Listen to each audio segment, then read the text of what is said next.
பார்க்க அழகாக இருந்திருக்கும். இது இப்போ இருக்கிற சூழ்நிலை. ஆனால் இதே கொடியை ஒரு 79 ஆண்டுகளுக்கு முன்னாடி நீங்கள் வெளியில் எடுத்துகிட்டு போய் போட்டுட்டு போனாலே உங்களை ஜெயிலில் போட்டுருவாங்க, இல்லை நீங்கள் இறக்க நேரிடும் அப்படின்னு சொன்னால் அவங்களால நம்பவே முடியாது. அப்படிப்பட்ட சூழ்நிலை நம்ம இந்த சுதந்திர தினன்றதே என்னன்னாக்கா, அந்த சுதந்திரத்துக்காக போராடின தியாகிகளை நினச்சி அவங்களுக்கு நன்றி சொல்லி அதில் நம்ம பெருமைப்பட்டுருக்கோம். அதுக்காக தான் சுதந்திர தினம். ரெண்டாவது விஷயம் பார்த்தீங்கன்னா, இப்போ 2025 காமன் பீப்புள் இன் இந்தியா அப்படின்னு நீங்கள் கூகுளில் சர்ச் பண்ணிங்கன்னா ஃபோட்டோஸ் பார்த்தீங்கன்னா எல்லாம் அழகழகாக வருவாங்க, நல்ல டிசைனாக ஃபோட்டோஸ். அப்படியே ஒரு 50 வருஷம் பின்னாடி போயிட்டு அதே காமன் பீப்புள்ஸ் இன் இந்தியா அப்படின்னு நீங்கள் போட்டிங்கனாக்கா கொஞ்சம் வெள்ளை ட்ரெஸ் போட்டுட்டு லேசான உடலோடு இருப்பாங்க.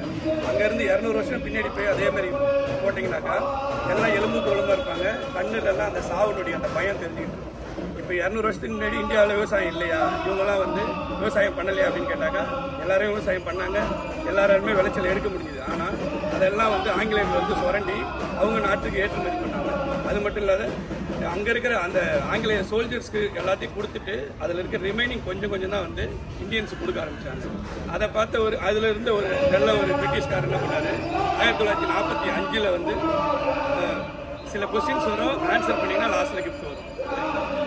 1945 பிரிட்டிஷில் பிரைம் மினிஸ்டராக இருந்தார் ஒருத்தர். அவருக்காக இங்கேருந்து ஒரு ஆங்கிலேயர் கடிதம் எழுதுறாரு, இந்த மாதிரி இந்தியன்ஸ் ஆர் டையிங், எல்லாரும் பசி பட்டினியில் இறந்து போகிறாங்க, அவங்க நமக்கு அடிமையாக தான் இருக்கிறாங்க, இருந்தாலும் அவங்க உயிரோடு இருந்தால் தானே நம்ம அவங்க செய்ய முடியும் அப்படின்னு சொல்லிட்டு ஒரு கடிதம் எழுதுறாரு. அப்படி எழுதும்போது அங்கே இருக்கிற அந்த பிரிட்டிஷ் பிரைம் மினிஸ்டர் என்ன சொல்கிறாருனாக்கா, இந்தியன்ஸ் ஆர் டையிங் சொல்கிற, எல்லாரும் இறக்குறாருன்னு சொல்கிறேன், ஆனால் காந்தி இன்னும் சாவலியே, அவர் செத்தா சொல்லி எடுப்பு, அதுக்கப்புறம் நான் என்ன பண்ண நான் யோசிக்கிறேன் அப்படின்னு சொன்னார். அந்த பிரைம் மினிஸ்டர் பேர் யாருக்காவது தெரிஞ்சா சொல்லலாம். 1945. ஆனால் அவர் நம்ம சுதந்திரம் கொடுக்கல. சுதந்திரம் கொடுத்தவர் வேற, இவர் பேர் சர்ச்சில். நீங்கள் சொல்ல முடிஞ்சா சொல்லுங்க, இல்லை லாஸ்ட் ஈஸி கொஸ்டின் அது சொல்லிக்கலாம். பேர் சர்ச்சில். அவர் தான் இந்த மாதிரி கடுமையான வார்த்தைகள் யூஸ் பண்ணுறாங்க. ஸோ அந்த அளவுக்கு பசி பட்டினியிலேருந்து அப்புறம் நாளடைவு வளர்ந்து அப்புறம் போராட்டங்களை செஞ்சு அப்புறம் தான் இது பண்ணது. இப்போ இருக்கிற சமுதாயத்தில் இப்போ நாடு ரொம்ப கஷ்டப்படுது, ஏழைகளுக்கெல்லாம் ரொம்ப கொடுக்கறதுக்கு நிதி இல்லை கவர்மெண்ட்டில், எல்லார் வீட்டிலேருந்து 25 பேர் கொடுங்க அப்படின்னு சொல்லி எல்லார் வீட்டுக்கு அதையும் போய் தட்டி கேட்டோம்னா இப்போ இருக்கிறவங்க சில பேர் கொடுக்க வாய்ப்பு இருக்குது. சில பேர் என்ன சொல்லுவாங்க, பக்கத்து வீட்டுக்கார எவ்வளோ கொடுத்தான்னு கேட்பாங்க. சில பேர் என்ன சொல்லுவாங்க, சுற்றி போய் கேட்டு வா, கடைசியாக நான் கொடுக்குறேன்னுவாங்க. சில பேர் நாங்களே அந்த அளவுக்கு இல்லை அப்படின்னு சொல்லுவாங்க. ஸோ அந்த மாதிரி இருக்கிற சூழ்நிலையில் பணத்தையும் விட்டு, வாழ்க்கையை விட்டு, உறவை விட்டு, லைஃப்பை விட்டு, எல்லாத்தையும் விட்டு, கடைசியில் உயிரையும் விட்டவங்க தான் நம்ம சுதந்திர போராட்டத்தை ஆகிக்கிறோம். இப்போ இந்த மாதிரி நாட்களில் அவங்க எவ்வளோ கஷ்டப்பட்டாங்க அப்படின்றத புரிஞ்சாதான் நம்ம பிள்ளைங்களுக்கு அதை சொல்லிக் கொடுத்து இவ்வளோ கஷ்டத்துலேருந்து தான் நம்ம நாடு சுதந்திரம் அடைஞ்சிருக்கு. இன்றைக்கி நீ சுதந்திரமாக சுற்றி திரியிற, நல்ல ஒரு ஸ்கூலில் படிக்கிற, நல்லா வளர்ச்சி அடைகிற, நம்மளாம் சுதந்திரமாக இருக்கிறோன்னா எவ்வளோ கஷ்டப்பட்டாங்க. சார் சொன்ன மாதிரி அந்த வரலாறு அது ரொம்ப முக்கியம். அது நம்ம குழந்தைங்களுக்கு சொல்லணும். நேற்று நான் இதெல்லாம் உட்காந்து பிள்ளைங்களுக்கு சொல்லிட்டு.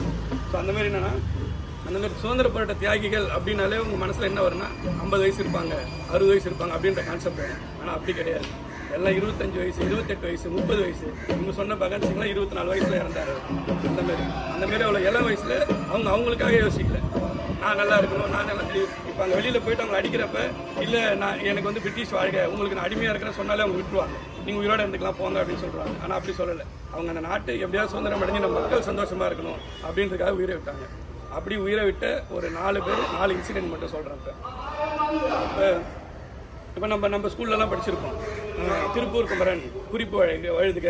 திருப்பூர் குமரன் எங்கே பிறந்தார் திருப்பூர் குமரன்? திருப்பூர்ல தான் செல்லிமலையில் பிறந்தார். இதுதான் நம்ம அதான் இது ஒரு கொஸ்டின் தான் வச்சிருந்தேன், ஆனால் சொல்லலை, விடுங்க, லாஸ்ட்டில் பார்த்துக்கலாம். ஸோ செல்லிமலையில் பிறந்தார். செல்லிமலையில் பிறந்து திருப்பூருக்கு இப்போ இதாக கன்வெர்ட் ஆகிட்டு அங்கே போயிட்டு தான் வளர்ந்துட்டு இருந்தார். அப்போ 1935 நம்ம காந்தியடிகள் ஒத்துழையாமை இயக்கம்னா வெள்ளைக்காரன் எது சொன்னாலும் நம்ம கேட்கக்கூடாது அப்படின்னு கேட்கக்கூடாதுன்னா மீன்ஸ் அதை மதிக்கக்கூடாது, நம்ம எதிர்த்து நிற்கணும் அப்படின்னு சொல்லும்போது இந்தியாவிலே ஃபர்ஸ்ட் பர்சன் அது ஸ்டாண்ட் பண்ணி ஆமாம் நாங்கள் வரோம் அப்படின்னு சொன்னவர் யாருனாக்கா அந்த திருப்பூர் குமரன்றவர் தான். அவர் என்ன பண்ணுறாரு, சரி வாங்க நம்ம போராட்டம் செய்யலாம்.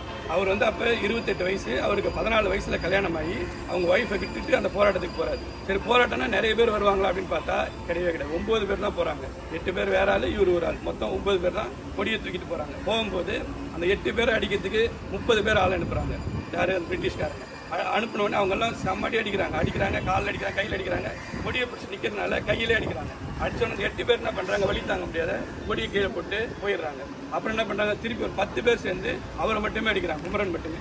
அடிக்கிற கையில் அடிக்கிறாங்க, எல்லாம் அடிச்சவன் நின்னா விடவே மாட்டான்னு சொல்லிட்டு தலையில் அடிச்சிடறாங்க. அடித்த உடனே மூளை சேர்த்து என்ன பண்ணிடுறாரு, அங்கேயே இறந்துட்டு கீழே விழுந்தும் அந்த கொடியை வந்து பிடிச்சிக்கிட்டே இருக்காரு. அதுக்கப்புறம் கையில் பிடிச்சி இழுக்கிறாங்க, ஆனால் இழுக்க முடியல, அப்படியே விட்டுட்டோம்.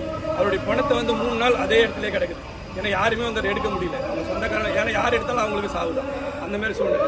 அப்போ அந்த கொடியை பிடிச்சே கிடைக்காது. 3ஆவது நாள் நம்ம துப்புரவு தொழிலாளிகள் என்ன பண்ணுறாங்க, துணியில் கட்டி 2 பேர் தான் வராங்க, 4 பேர் கூட வரமாட்டாங்க. 2 பேர் துணியில் கட்டி தூக்கிட்டே போகிறாங்க. அது வரைக்குமே அந்த கொடியை கையில் ஏந்திக்கிட்டே இருக்காங்க. அதனால தான் அவர் பேர் கொடிக்காத்த.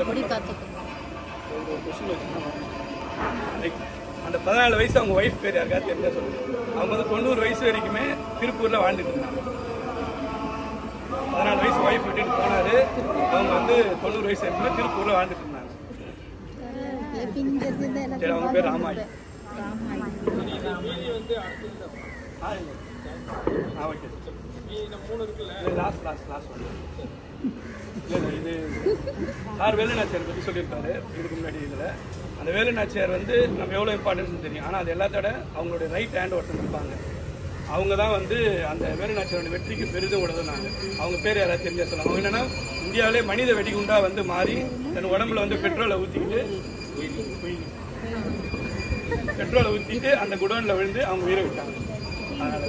பகத்சிங் வந்து தூக்கில் போட்டாங்க. தூக்கில் போடும்போது அவர் கூடவே 2 பேர் தூக்கில் போட்டாங்க. அது யாரும் தெரியும், இவ்வளோ நேரம் சொல்லிட்டு இருந்தாங்க, நீங்கள் சொல்லுவாங்க. பகத்சிங் கூட 2 பேர் தூக்கில் போட்டாங்க, 2 பேர் சைடில் தூக்கில் போட்டாங்க. அவர் அப்போ சொன்னார், இது மாதிரி ட்ரக்கை உடஞ்சி நம்ம இறக்க போகிறோம், இறக்கும்போது நம்ம சொல்லக்கூடிய வார்த்தை என்னவா இருக்கும் அப்படின்னு சொன்னார். அவங்க 2 பேரும் ஆமாம் நம்ம வந்தே மாதிரி சொல்லணும்னு சொன்னாங்க. அந்த 2 பேர் யார், ஒரு 10 வாட்டி சொன்னாங்க. சுகுதேவ், வேற என்ன ராஜு. இந்த மாதிரி பல தியாகங்கள் பண்ணி இவ்வளோ கஷ்டப்பட்டு இவ்வளோ உயிரை விட்டு தான் நம்ம இதை அடைஞ்சிருக்கோம் அப்படின்றத நம்ம உணர்ந்து பார்க்கணும். அப்போ தான் நம்ம இப்போயே நம்ம சொல்லுவோம், நிறைய கஷ்டப்படுறோம் அப்படி இல்லை, இதோட கொடுமையை அனுபவிச்சு தான் இந்த சுதந்திரத்தை அடைச்சி கொடுத்துருக்காங்க அப்படின்னு நினச்சி பார்க்கணும். அதுக்காக ஸோ எல்லாருக்கும் தேங்க்யூ.